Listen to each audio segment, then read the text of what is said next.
In the previous class, we learned the importance of function declarations. In today's class, we are going to see how do we declare functions which does not take any parameters.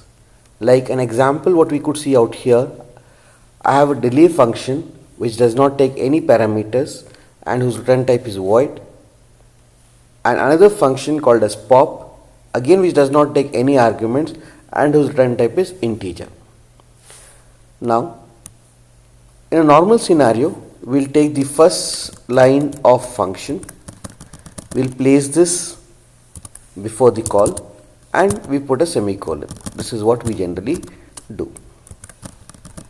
Now this is done. So let me just try to save this, come down here, let me try to compile this particular code, and along with the while option, I don't see any kind of warnings stating its implicit declaration or any such thing, no error. So this looks perfectly fine.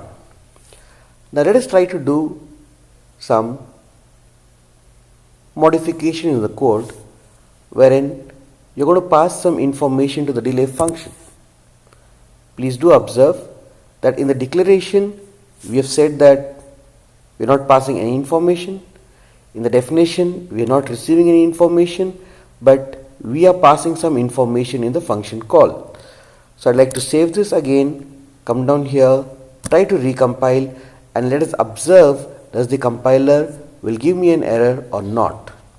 And you can observe that the compiler is not able to detect, or compiler does not give me an error stating that there are extra parameters or too many parameters for the delay function. Now let's also try it out with the pop function. Let's pass one or let us say two arguments. Again let's try to compile this. Again I don't see any error from a compiler. Now let's see the reason why there is no error from the compiler. When you write a declaration like this, wherein you have return type, function name and an empty parameter list, now this will be treated as K and R style of prototyping.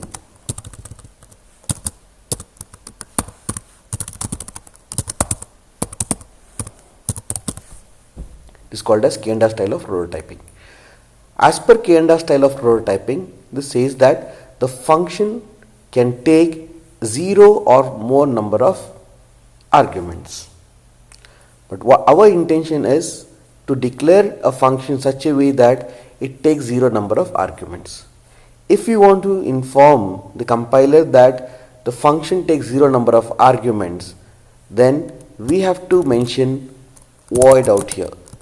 So this is basically called as ANSI style prototyping, and we need to follow ANSI style prototyping. Now let's try to do the same thing for delay as well as for the pop function.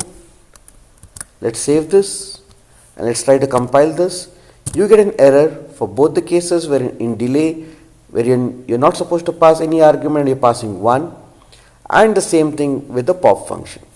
Now let's go back and put this program back into this shape wherein we are not passing any arguments. Let's try to recompile this code. There is no problem. From this what we learnt is, whenever you have a function which does not take any parameter, we have to explicitly mention it as void. It is recommended to mention it in declaration as well as in the definition. Now another built-in function what I could demonstrate out here is the getChar function. The getChar function which basically reads one character from the standard input device and does not take any arguments. You just observe this. The getChar function returns an integer, does not take any argument, and you could observe that there is a void mentioned in the parameter list. There is also a Mishra-C ruling stating that we need to explicitly mention void in those functions which do not take any parameter. Observe this rule number 16.5 as per Mishra-C guideline 2004. It says that functions with no parameter shall be declared and defined with a parameter list void. It also explains how does it verify this. In case if you write this particular code, remember as per the normal C rules, the compiler will not be able to detect this, but if you enable the misra C checking, then it gives me an error for this particular code, and the correct one is this one. Thank you.